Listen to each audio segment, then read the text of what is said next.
Oke, mungkin perkenalan dulu ya.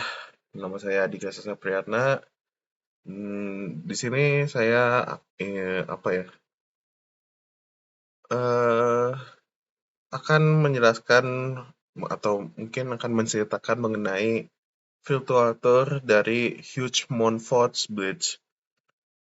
Eh, Kenapa saya menceritakan atau mungkin menceritakan tentang Huge Montfort Bridge ini? Karena ini untuk memenuhi tugas dari mata kuliah Sistem Informasi Geografis. Sebelumnya mungkin saya ceritakan dulu ya. Mungkin untuk yang akan saya ceritakan ini jalur yang akan saya lewati itu tidak melewati titik tengah. Entah bagaimana ceritanya, cuman esensi dari apa yang saya ceritakan ini akan tetap didapat gitu. Mungkin kita mulai aja ya. Dan di sini dari tombol-tombol ini mungkin walaupun banyak tombolnya, tapi di sini saya akan menggunakannya secara manual ya, biar saya bisa menceritakannya dengan sedikit lebih detail gitu. Ya mungkin kita mulai aja ya.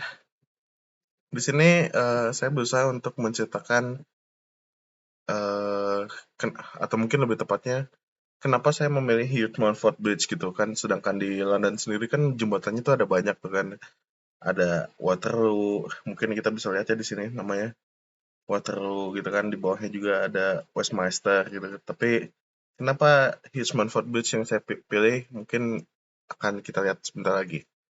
Ya, kita next dulu ya. Oke, next.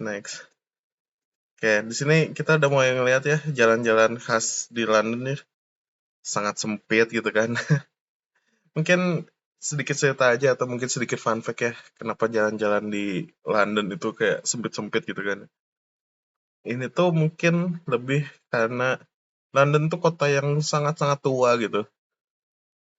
Kayak udah hampir 1000 tahun lebih gitu London tuh gitu kan. Jadi kayak tata kotanya tuh nggak kayak di Amerika gitu. Di Amerika itu kan kayak istilahnya benua baru gitu kan. Yang dimana apa-apanya tuh udah direncanakan secara modern gitu. Sedangkan London sendiri tuh udah ada dari zaman kerajaan-kerajaan gitu kan. Jadi ya tata kota atau tata letaknya itu ya kurang dipikirkan gitu. Jadi ya jalan-jalan sempit bercabang dan banyak jalan buntu itu udah kayak ciri khasnya London banget gitu. Dan kita bisa lihat juga ya ada bis-bis tingkatnya gitu kan yang sangat London sekali gitu. Kini kita lanjut aja ya. Next. Nah, kita lihat dulu nih. Ini kita udah bisa lihat ya di sebelah kiri dari Google Street View-nya ini kita udah bisa ngelihat ya ada bangunan yang cukup terkenal gitu kan. Mungkin teman-teman udah pada tahu ya. Nah, kita next dulu ya. Nah, bangunan ini sendiri tuh ada dua bangunan yang menjadi ikonik London ya. Yang pertama itu ada Big Ben dan kedua ada Buckingham Palace gitu kan.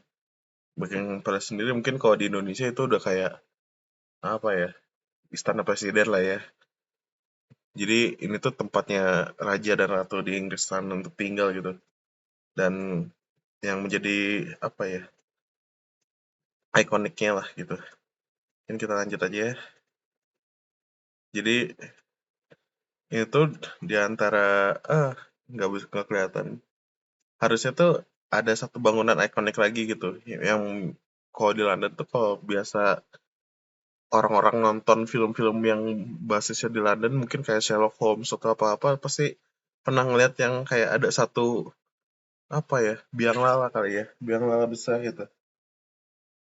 Yang itu tuh dinamain biasanya London Eye gitu ya, tapi mungkin entah bagaimana sulit terlihat, tapi ya udahlah ya, kita next aja dulu. Masuk lagi, masuk lagi, kita udah masuk ke daerah perkantoran ya, daerah Park Plaza gitu kan. Park Plaza ini sendiri tuh sebenarnya mungkin temen-temen pada tahu ya, Park Plaza di London itu tuh mungkin sama kayak Silicon Valley-nya di Amerika gitu ya. Jadi di sini tuh daerah-daerah ya tempat perusahaan-perusahaan teknologi gitu. Ya mungkin nggak juga sih ya sebenarnya, tapi banyak perusahaan-perusahaan teknologi yang berasal dari Inggris tuh basisnya tuh di sini gitu. Tapi mungkin nggak seperti di Amerika sana yang Silicon Valley itu kan kayak ngumpul semua gitu kan. Sebenarnya di sini nggak gitu juga sih, cuman ya ada beberapa lah. Kan kita lanjut aja dulu, lanjut. Kita bisa lihat ya, tumben kita bisa ngelihat suasana cerah di London gitu kan, yang dimana London tuh selalu identik dengan mendung, hujan, suram gitu kan. Kayak orang-orangnya tuh berjalannya tuh sangat pelan, lambat gitu. Tapi kita bisa melihat di akhir virtual tour kita ya, suasana yang cerah gitu, dan semoga dari apa yang sudah saya buat dari video tadi itu memberikan informasi yang cukup baik gitu. Mungkin itu saja. Terima kasih.